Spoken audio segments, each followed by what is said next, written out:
Sziasztok kincsvadászok, köszöntök mindenkit a fedélzeten, és igen, ez lesz a Sea of Thieves új menüje a 16. szezon kezdetétől, mely május 22-én éri el a tengert. Jó sok mindent látunk itt, nézzük meg, mire lehet számítani ezek alapján.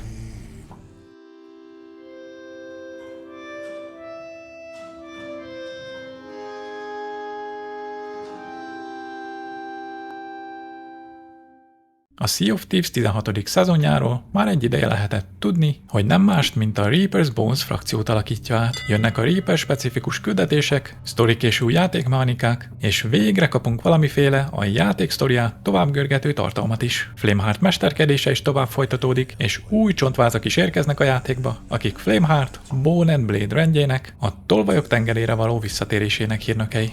Ha már az új csontikról beszélünk, láthatunk is egyet az új kezdőképernyőn. Maga a dizájn úgy tűnik, hogy igencsak hasonló ahhoz, melyet a játék 13. szezonjával érkezett Skeleton Campeknél is láthatunk az Obsidian csontik esetén. Ezt erősíti meg az itt látható díszes szobor is, melyet a Skeleton Campek alatti ősi templomokban is láthattunk korábban. Ha már csontvázakról van szó, akkor láthatunk egy új koponyát is, amely valószínűleg egy kincsféleség lesz, ugyanis a dizájnja igencsak hasonlít a már játékban lévő Villainous koponyához. Felette pedig ismét látunk egy Reaper's chestet is, amit már láttunk a korábbi teaser videóban is. Érdekes lesz látni, hogy ezt csak design elemként használják-e a fejlesztők, tekintettel a szezon fő témájára, vagy valamiféle komolyabb szerepük is lesz az új szezontól kezdve.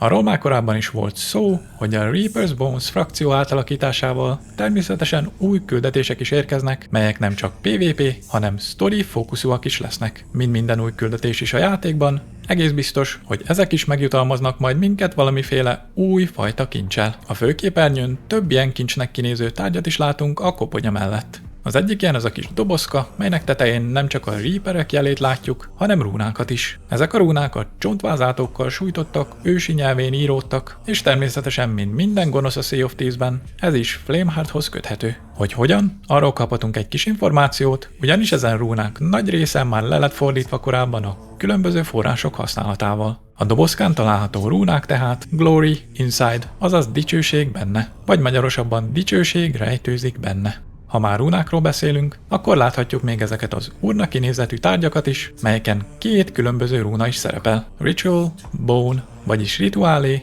csont. Ezek alapján én ezeket egy Reaper's Chest lekicsinyített verziójának tudom elképzelni, melyek valószínűleg szintén kincsek lesznek, és talán doubloon kapunk sikeres eladás esetén. Ha valami, akkor a játék másodlagos fizetési eszköze, a doubloonok mindenképp megérdemelnének egy újfajta felhasználási módot.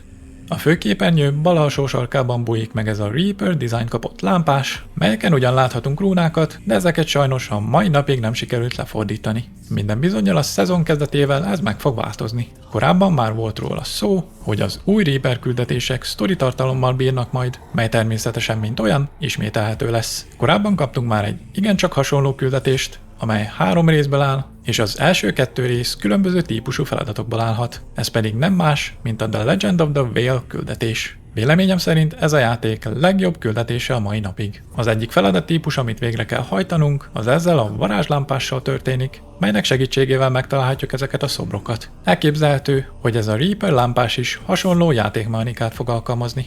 Egy dolog maradt már csak hátra, az pedig ez az új ágyú. Ezt láthattuk már korábban az említett teaser videóban is, viszont most már egy újabb, igencsak érdekes részletre is fény derült. Az ágyún láthatjuk a Chest of Rage ládán látható arcot is. Mindez azt jelenti, hogy ez az ágyú nem lesz más, mint egy hatalmas lángszóró, mert hogy Flameheart, Burning Blade, Chest of Rage, Ashen Winds koponya, Reaper's Hideout, és hogy mi a közös ezekben?